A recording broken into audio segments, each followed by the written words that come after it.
So it means the drug has not been served, like electronically. So the drug can be brought to you physically, all right, but then this means that they have not served it electronically from the system. So that's basically that. So let's talk about how to move a patient from one place to another, like word transfer. So this icon here give you the ability to do word transfer. Click on it, and you can select the place you want to move the patient. So I can move this patient from female ward to maybe all person ward, right? So all the beds are occupied. Let me choose this room and see. All the beds are also occupied in this room. Room C, there's nothing. So let me just go back and put them to male ward, assuming. So male ward also have bed 6 here, which is empty. Bed 4 is occupied. That is why the cross becomes like this. So I'll just click on the bed 6.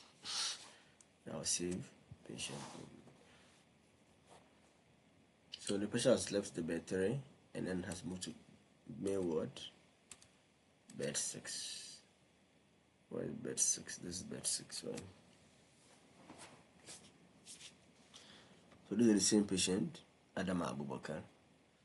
So if you want to request for blood, just click on this icon and then selecting all the necessary details and then send request. It will go to the lab for them to manage.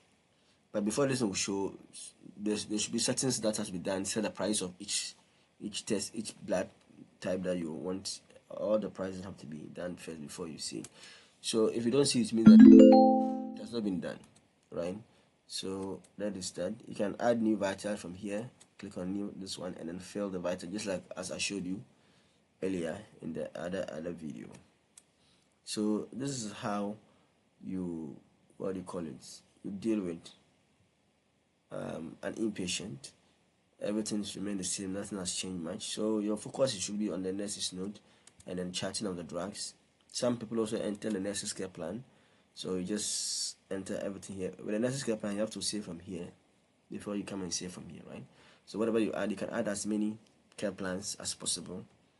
So whatever care plan you add, it will be in this list.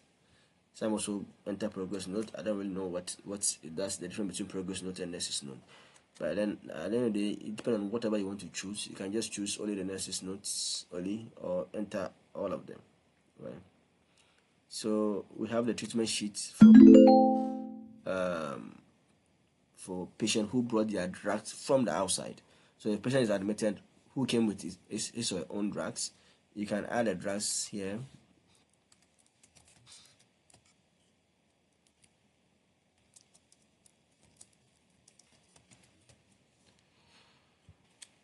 So with this, the drug will be shown here for you to chart it. And that is when a drug was bought by the patient from the house before the admission.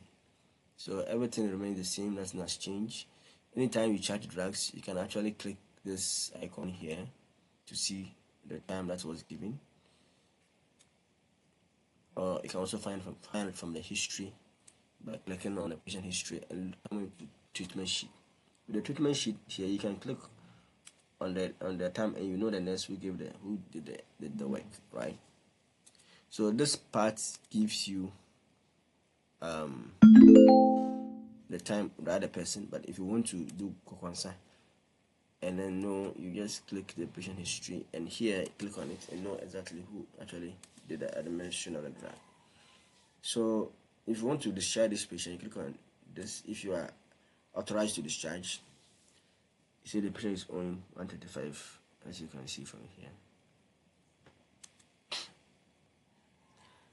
So at the end of the day, the key thing is to pay attention to the bills here all the time. Pay attention to the bills. Every bill that you're supposed to generate, make sure it is generated. If it's not generated, you will see that it's not generated from here. Here, whether the parent pays or doesn't pay, you will see it as paid is no. If it's paid, yes, it's yes. Make sure that all bills that are supposed to be added by NS are added. So basically, these are the information that you need to use the system for NS.